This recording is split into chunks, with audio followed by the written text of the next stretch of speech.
Qué bien, porque ya las calores. No, Bueno, no, la calor. y lo que también está, pues, un poco ardiendo son los mercados. Vamos a enlazarnos en este momento con Gabriela Siller Pegasa. Ella es directora de análisis económico en Banco Base y es profesora de economía en el TEC de Monterrey. Gaby, ¿cómo estás? Buen día. Muy buenos días, Adela. Gracias por tenerme en tu programa. Al contrario, me da gusto saludarte, Gaby. Oye, bueno, pues ya decíamos cómo reaccionaron los mercados, el sector financiero, ¿no? A pues esta victoria tan aplastante, total, de la cual hizo John, sigamos haciendo historia, de la 4T. Mi pregunta es un poco para que nos ubiques, ¿no? En este escenario, ¿por qué reaccionaron así? Fíjate que ya se esperaba la victoria de Claudia Sheinbaum, pero no se esperaba el carro completo, no se esperaba mayoría en el Congreso, lo que les da la posibilidad de hacer reformas constitucionales. Y esto genera mucho miedo, porque la palabra reforma en México se ha convertido en un sinónimo de incertidumbre y deterioro para hacer negocios en México. Y entonces el miedo se ve reflejado siempre en salidas de capitales, subidas en el tipo de cambio, subidas en las tasas de los bonos del gobierno y caídas en la bolsa, que fue lo que vimos la semana pasada. Y bueno, pues el miedo no ha parado, sobre todo porque pues todavía faltan muchas fechas importantes. Solamente fue como que el primer miedo fue esta sorpresa de que se habían llevado carro completo, pero falta todavía pues que entre en funciones la siguiente legislatura, que pasen ahora sí las reformas, que entre también en funciones la presidenta electa y ver cuáles reformas también ella quiere impulsar, y finalmente el 15 de noviembre pues tendrá que presentar ante el Congreso el paquete económico 2025, que esa es otra cosa que preocupa mucho al mercado financiero y a los inversionistas internacionales. ¿Cómo va a quedar el déficit fiscal? Sobre todo porque este año tenemos un alto déficit presupuestario y se supone que el gobierno de México lo tendrá que ir disminuyendo. Ahora, ¿qué te pareció a ti la reacción que la tuvo sin duda matizando de la presidenta electa, de Claudia Sheinbaum? Fíjate que me parece que quiso tranquilizar a los mercados. Es muy positivo que haya querido hablar con el Fondo Monetario Internacional, y no porque haya hablado en inglés, sino simplemente que haya Sí, habido sí, es lo de, ese sí, que haya el habido ese acercamiento, acercamiento, ¿no? pues. Pero del otro lado, pues vemos a miembros del partido Morena tratando de impulsar ciertas reformas. Entonces el mercado está como en montaña rusa, como por una parte tratando de ver, bueno, pues lo positivo, a lo mejor va a cambiar en este sexenio las relaciones internacionales, va a cambiar la política económica, sobre todo lo que tiene que ver con la transición energética. Pero del otro lado, pues se sigue generando miedo, sobre todo porque si desaparecen los órganos autónomos, pues es como quitar árbitros en un juego, y con esto pueden venir después más controversias comerciales en el marco del TEMEC, y pues deteriorar la relación comercial con Estados Unidos sería algo muy negativo para México. También, pues si va a la Donde va a reforma. haber elecciones este año también, ¿no? También, pero definitivamente que si se quitan los órganos autónomos, esto puede llevar pues a mayor incertidumbre. Ahora, las elecciones de Estados Unidos es otro punto que seguramente va a generar depreciaciones y miedo sobre México por la posibilidad de que Trump regrese a la presidencia en Estados Unidos. Y es más, aunque Biden llegara a ganar, tenemos en el 2026 la revisión del TEMEC y México no ha cumplido cabalmente con este tratado, y con esto pues podría haber una revisión mucho más agresiva, podríamos decirlo, y obviamente esto genera miedo. El 40% del Producto Interno Bruto de México son exportaciones y el 80% van hacia Estados Unidos. Oye, Gaby, ahora, el presidente de lo que más ha presumido en su administración es de la fortaleza del peso justamente frente al dólar, ¿no? Fíjate que la apreciación del peso, una muy buena parte, se había dado por el llamado carry trade. Esto es que inversionistas internacionales vienen a invertir a México para aprovechar el amplio diferencial de tasa de interés que tenemos con Estados Unidos. Aquí en México ahorita, por ejemplo, la tasa de referencia es 11%, en Estados Unidos es 5.25%. Y vienen aquí para invertir, pero cualquier inversionista se fija en la combinación de riesgo y rendimiento. Claro. Al subir el riesgo sobre la economía mexicana, pues lo que provocó fue un alza importante en el tipo de cambio. Ahora, Si calculamos un tipo de cambio de equilibrio, pues está alrededor de 18.50 pesos por dólar. No nada más de acuerdo a ciertos modelos que dicta la teoría económica, sino viendo también los equilibrios al interior de la balanza de pagos en México. Esto es exportaciones, importaciones, los flujos de capitales y demás. Entre más abajo estaba el tipo de cambio, pues se convertía como en una liga estirada, que en algún Claro. momento se iba a romper y iba a sobrereaccionar. Esperábamos que esta liga se rompiera el siguiente año si no se bajaba el déficit presupuestario, pero se rompió desde ya, sobre todo por este miedo que se ha generado por México, por, bueno, pues esta mayoría calificada y la mayoría simple casi calificada en el Congreso en México. Les preocupa sobre todo a los mercados y a los inversionistas, Gaby, corrígeme, la falta de certeza jurídica, ¿no? La falta de contrapesos, Y exactamente, la falta de contrapesos. que lleve a un mayor deterioro del Estado de Derecho, que deteriore también el ambiente para hacer negocios en México. Y bueno, pues todo esto preocupa y los mercados financieros nos esperan inmediatamente, pues lo que vemos es que sacan sus capitales de México y ya luego regresarán si acaso ven que hay condiciones propicias, pero en el Inter, pues obviamente el tipo de cambio sube. Ahora hay mucha gente que dice, pues ¿cuál es el problema? Si los exportadores estaban sufriendo con un tipo de cambio muy abajo, si los receptores de remesas también les conviene un tipo de cambio más arriba, Más alto.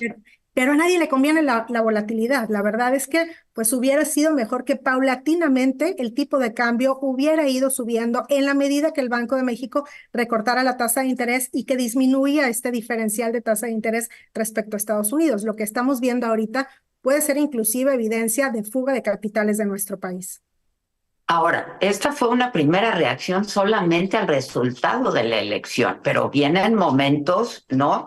Que pudieran ser muy críticos, Gaby, la transición presidencial, la entrega, ya mencionabas, del paquete económico y pues la posible aprobación de reformas que incluye pues la electoral y la reforma judicial, ¿no? Así es, fue como que la primera sorpresa. Al mercado financiero no le gustan las sorpresas. Y ¿Qué no, es lo que viene? no hemos medido todavía lo otro. No, exacto. Y todavía falta, es más, antes de que entre la siguiente legislatura, está la Convención Nacional Republicana en Estados Unidos, en donde Trump ya se quedaría como el candidato y con esto, si empieza a hablar en contra de México, pues todavía más miedo, ¿no? Y luego viene el 1 de septiembre, donde ya entra en función en la siguiente legislatura y el presidente ya estaría en posición de, pues, llevar a cabo las reformas que tanto espera. Con esto yo creo que seguirá subiendo el tipo de cambio, seguiremos viendo una alta volatilidad y la verdad es que no descartamos que el tipo de cambio este año pueda tocar niveles de 20 pesos por dólar y que sigamos viendo una alta volatilidad. Ahora, para los ciudadanos de a pie, ¿cómo nos afecta un alza en el tipo de cambio? Exacto. Para Sube la quienes nos inflación. ven. Así es, porque sube la inflación. Hay muchos artículos importados en México y aunque uno no los compre, al subir la inflación de estos productos importados se hace como un efecto dominó al resto de la economía. Y bueno, pues también al subir la inflación, pues vienen revisiones a la baja o viene un menor crecimiento económico. Además, con todo este miedo que se ha generado, pues es muy posible que algunas empresas empiecen a aplazar proyectos de inversión hasta ver qué es lo que realmente va a pasar, cuáles reformas van a aprobar, qué es lo que va a suceder con el ambiente de los negocios. Y al aplazar proyectos de inversión también se detiene la contratación de personal y con todo esto pues veremos a lo mejor un menor crecimiento económico, que ya estimábamos una desaceleración para este año con un crecimiento del PIB alrededor de 1.6 a 2% después del 3.2% que observamos el año pasado y para el siguiente año es donde puede venir el problema con un crecimiento alrededor del 0.8% que podría implicar inclusive algunas caídas trimestrales en el PIB, es decir, una leve recesión. Exactamente. Y una crisis económica. ¿Prevén ustedes los que saben, hay posibilidad de una crisis económica? Fíjate que no vemos todavía posibilidad de una crisis, de una leve recesión, sí, pero si no se corrige el rumbo, al final del siguiente sexenio sí podríamos ver una crisis, sobre todo de balanza de pagos. Antes las crisis en México cada 6 años eran porque teníamos un tipo de cambio que era controlado por la autoridad monetaria, ahora tenemos un régimen cambiario de libre flotación, por eso vemos un tipo de cambio que se dispara cuando hay miedo sobre México a nivel internacional, pero las finanzas públicas, este punto es importantísimo. Y también la semana pasada, el secretario de Hacienda, Y Rogelio Ramírez haciendo. de la O, salió a tranquilizar a los mercados de un mensaje muy breve, pero con eso tuvo para tranquilizar a los mercados, pero pues ya vimos que al día siguiente otra vez Que no los volvió. tranquilizó. Ahora, Fíjate que los tranquilizó justo un poco, pero luego otra vez se volvió a subir por la posibilidad de las reformas. eso por un lado y por otro lado por las declaraciones de Ignacio Mier, ¿no? Que otra vez tuvo que salir Claudia Sheinbaum a matizar. Y justo sobre esto te quiero preguntar, Gaby. Estas señales que lo son, que mandó Claudia Sheinbaum, matizando un poco lo que se había dicho desde Palacio Nacional y pues el legislativo también. ¿Qué te parecen y de qué nos hablan, no? El hecho de que se quede Ramírez de la O al frente de la Secretaría de Hacienda y diciendo que iban a dialogar, a hacer un parlamento abierto para ver qué pasaba con las reformas, etcétera, etcétera. Mira, Eso, creo que son señales positivas, inclusive que se quede también Ramírez de la O, porque pues si este año tenemos un alto déficit presupuestario, pues le tocará a él mismo el siguiente año disminuirlo a niveles no del 3%, pero sí paulatinamente para que las agencias calificadoras no recorten la calificación de México. Creo que hasta ahora, de parte de Claudia Sheinbaum, se han dado mensajes más conciliadores, más mesurados y que pueden dar la idea de a lo mejor un siguiente sexenio que sea más medido respecto a lo que va diciendo y también que los mercados lo tomen de manera más positiva. Pero del otro lado, vemos a miembros del partido Morena generando mayor volatilidad y ahorita se siente un poco como cuando en el sexenio actual, bueno, antes de que empezara, ¿te acuerdas? Lo de la cancelación del nuevo aeropuerto de la Ciudad de sí, México, claro, claro, de que sí claro. va, no va, sí va, no va, y entonces los mercados de repente se tranquilizaban como que, bueno, todo va a estar bien, no lo van a cancelar, y luego salían a decir que siempre sí. Ahorita se siente así, pero no es una misma persona, sino como que Claudia Sheinbaum quiere tranquilizar a los mercados, también miembros de su futuro gabinete como Ramírez de la O, pero del otro lado, bueno, pues salen a decir, no, pues sí, las reformas van y obviamente todo esto genera miedo y repito, la volatilidad financiera no beneficia a nadie en México. Que ahora también hay que decirlo que fueron parte de las promesas de campaña de Claudia Sheinbaum, ¿eh? Mandar y apoyar las reformas y la continuidad. Sí, como parte de la continuidad siempre, obviamente es positivo cuando hay una continuidad respecto a, por ejemplo, la disciplina fiscal que se había visto en Sí, buena parte claro, de este claro. sexenio, pero pues hay que hacer a un lado las cosas que no se ven como positivas. Y si ya vieron la reacción del mercado, y bueno, y no nada más porque es el mercado financiero, sino que es el sentir a nivel internacional. Y recordemos que también ahorita, pues está la oportunidad global del nearshoring. Si en México la queremos aprovechar, si queremos que venga más inversión extranjera directa y que con esto se genere más empleo del sector formal, pues entonces habrá que dar certidumbre, ¿no? Y bueno, algo bien importante, por ejemplo, en la encuesta que hace el Banco de México, especialistas de economía del sector privado, la gobernanza es uno de los factores de mayor freno en la economía. Dentro de la gobernanza, además de la inseguridad pública, pues está la incertidumbre respecto a la política económica interna, sobre todo porque la palabra reformas se ha convertido en sinónimo de incertidumbre en lugar de hablar de, pues, que una reforma debería de generar desarrollo económico para México. Sin duda. Ahora, hoy se van a reunir el presidente López Obrador y la presidenta electa Claudia Sheinbaum y seguramente se hablarán y hablarán de estos temas. Y esto seguramente nos va a dar pauta de cuál va a ser la línea de la presidenta electa. Sí, ojalá que sí. Y yo creo que aquí, pues lo más positivo sería, como en cualquier sexenio y como en cualquier parte, a lo mejor empezar a trazar cuál será el rumbo de la política económica de Claudia Sheinbaum, más allá y desligándose también de la política económica del presidente López Obrador. Creo que esto sentaría un precedente de decir, bueno, ahora es otro sexenio, van a ser otras las políticas económicas y con eso simplemente tranquilizaría a los mercados e inclusive podríamos ver que empresas que han detenido sus proyectos de inversión sigan para adelante y que con esto también sigan llegando inversiones para el nearshoring. Oye, y Claudia en algún momento también ha hablado de renegociar algunos puntos del TEMEC. Bueno, pues tenemos una revisión en puerta en el 2026. En Estados Unidos, el Congreso lo empieza a platicar a partir del 2025. Entonces, pues con esto podemos empezar a ver qué es lo que les preocupa, que en realidad sabemos que es pues la triangulación de parte de los chinos que quieren pasar por México, evitando los aranceles para llegar hacia Estados Unidos.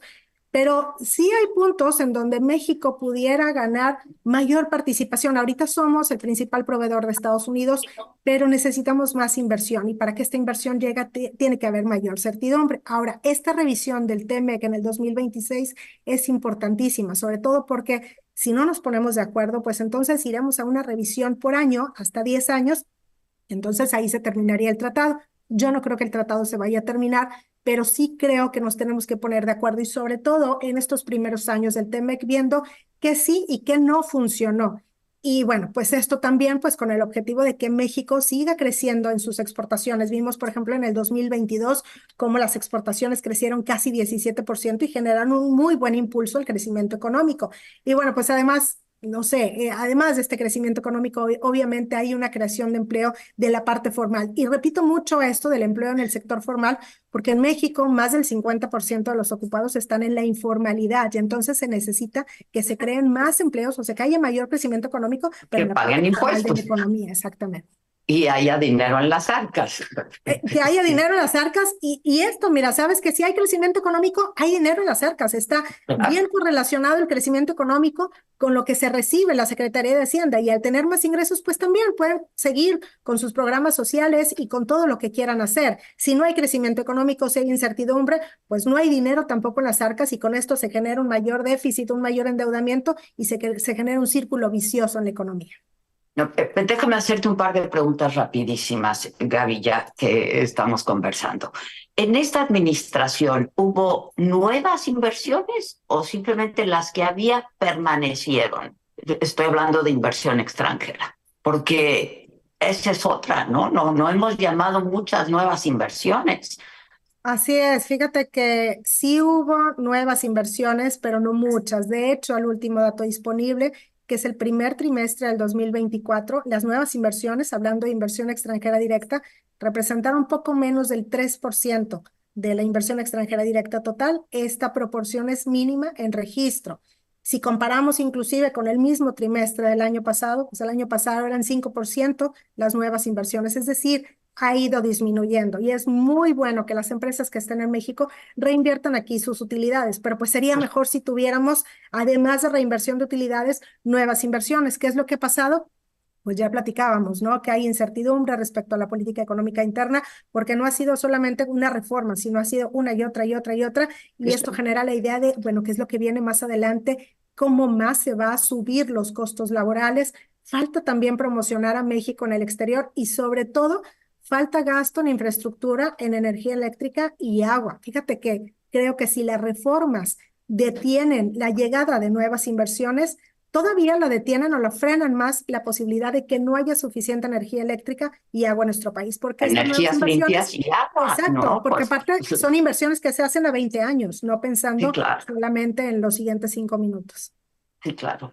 Finalmente, Gaby, ¿hay registro de si hubo ya fuga de capital? Pues esto lo veremos en unas semanas más que se publique, pero es muy seguro que lo hayamos visto, sobre todo porque ya veíamos este año que había pequeñas salidas de capitales y una subida tan abrupta del tipo de cambio como lo vimos, que ahorita ya desde el mínimo que alcanzamos este año hasta el tipo de cambio máximo de hoy, pues ya son más de 2 pesos de depreciación. Es muy posible que haya habido fuga de capitales y que luego otra vez pues hayan vuelto a entrar alguno de estos capitales, pero yo creo que sí hubo fuga de capitales. Ya, eso sí, solo sí hay certeza jurídica, ¿no? Los mercados están nerviosos, sin duda. Y fíjate que sobre todo los mercados se fijan en esta, hay un balance, ¿no? Entre el rendimiento que quieren recibir, que es muy alto en México, pero también el riesgo.